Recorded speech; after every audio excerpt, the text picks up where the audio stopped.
부부 정체성, 한국인의 세계관. 부부 정체성, 신혼초는 흔히 깨소금이 쏟아진다 고 표현할 만큼 부부의 애정이 매우 돈독한 시기이다. 아무리 뜨거운 연애라 하더라도 결혼 전에는 남남일 뿐이지만 결혼식을 올리고 나면 상대는 나에게 유일무이한 배우자가 된다. 나의 남편, 나의 아내라는 감정은 애인이라는 감정과는 또 다른 친밀감을 갖게 해준다.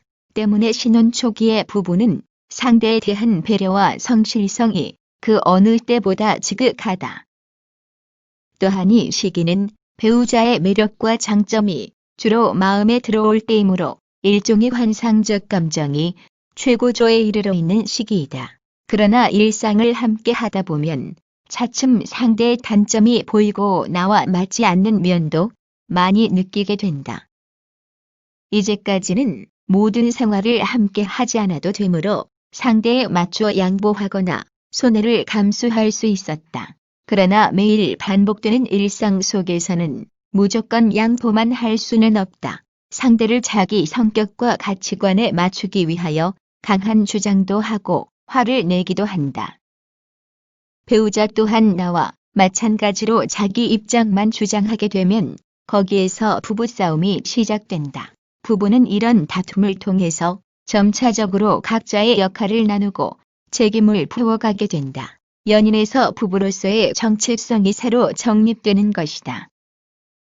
각자의 역할과 정체성이 만들어지는 이 시기는 수십 년간 각자 다른 삶을 살아온 두 사람이 서로를 조화시키는 시기이다. 이 시기를 슬기롭게 넘기지 못하는 부부는 서로에 대한 원망과 미움을 쌓으며 결혼 생활을 인생의 감옥으로 만들고 만다. 아쉬움이 서운함으로, 서운함이 원망으로, 원망이 마침내 중후로까지 발전되기도 하는 게 부부 관계이다. 부부는 생활의 모든 영역을 공유하는 관계인 만큼 서로 영향받을 수밖에 없다. 긍정적으로 영향을 미치면 자신의 단점을 보완하고 상대의 부족한 면은 메워주는 진정한 동반자가 되지만 부정적인 영향으로 나가면 이 세상에서 매우 보기 싫고 자기 삶을 구속하는 관계가 될 수도 있다. 결혼 후 배우자가 둘이 합쳐져서 하나가 된다면, 즉 각자의 정체성 중에서 1/2만 유지시킨다면 각자의 나머지 1/2은 잃는 것이 된다. 부부 중 한 사람은 그대로 유지하고 다른 한 사람은 자신을 완전히 버리면 버린 사람은 정체성 상실이 된다.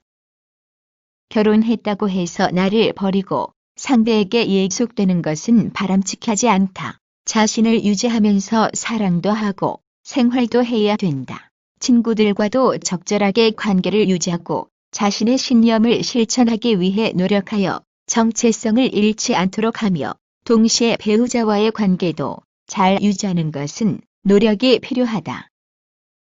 서로의 단점만 보는 부부는 결혼 생활을 통해 자기 삶의 반을 잃어버린다. 서로의 장점을 키워주는 부부는 결혼 생활을 통해 능력의 2배를 발휘할 수 있다. 가장 바람직한 경우는 당연히 상호 보완을 통해 부부가 서로 자신의 삶을 확장시키는 것이지만, 적지 않은 부부가 자기 삶을 오히려 갉아먹는 결혼 생활을 하고 있는 게 현실이다. 이처럼 자기 삶을 잃어버린다고 느끼는 부부는 필연적으로 우울해지거나 불행해질 수 있다. 결혼 생활이란 단순히 사랑하느냐 안 하느냐의 문제가 아니라 서로의 삶을 채워주고 이끌어주는 관계이기 때문이다. 한국인의 세계관, 하나의 민족이나 하나의 국가는 그들만의 고유한 집단의식을 가지고 있다. 이는 오랜 기간 동안 동일한 관습과 생활 방식을 유지해오면서 생기는 집단적인 가치관이요, 문화이다. 죽음을 두려워하는 건 민족과 상관없이 모든 사람이 갖고 있는 본능이지만, 어떤 민족은 다른 민족보다 상대적으로 죽음에 대한 두려움이 약하거나 강하다. 또 매우 공격적인 성향의 민족이 있는가 하면 평화지향적인 민족도 있다. 우리나라는 전통적으로 사람과 자연을 나누어 생각하지 않는 세계관을 지니고 있어 자연을 지배하거나 변화시키려 하지 않는다. 소나 개 등의 가축은 물론 나무와 바위, 그리고 눈에 보이지 않는 귀신조차 우리들 삶의 일부요, 함께 살아가는 대상으로 여기고 있다. 이런 가치관은 우리들의 주거 문화와 음식 문화와 놀이 문화 곳곳에 배어 있다. 여러 가지 재료를 함께 섞어서 먹는 비빔밥이나 육개장 같은 음식, 안팎의 구분이 엄격하지 않는 썰이울이나 장도문 같은 것들이 그렇다. 이런 가치관은 당연히 가족 관계에도 큰 영향을 미친다. 전통적으로 우리나라는 여러 세대가 한 집에 모여 사는 대가족 제도를 유지해왔고, 그런 가운데 연장자에 대한 순종이나 존경을 당연한 사회적 질서로 받아들여왔다. 한마디로 우리나라를 포함한 동양의 세계관은 개인보다는 가족을 중요시하고 평등보다는 윗사람을 공경하는 중효 문화가 발달되어 있다. 이러한 이유로 언어 생활에서도 그 어느 지역보다 사람을 가리키는 호칭이 다양하고 존대어도 섬세하게 분류되어 있는 것이다. 이처럼 우리 한국인의 세계관은 자연을 세상의 일부로 보는 자연주의적 사상과 현세의 복을 중요시하는 현세 중심 사상, 그리고 삼라만물의 조화를 지향하는 사상을 토대로 한다.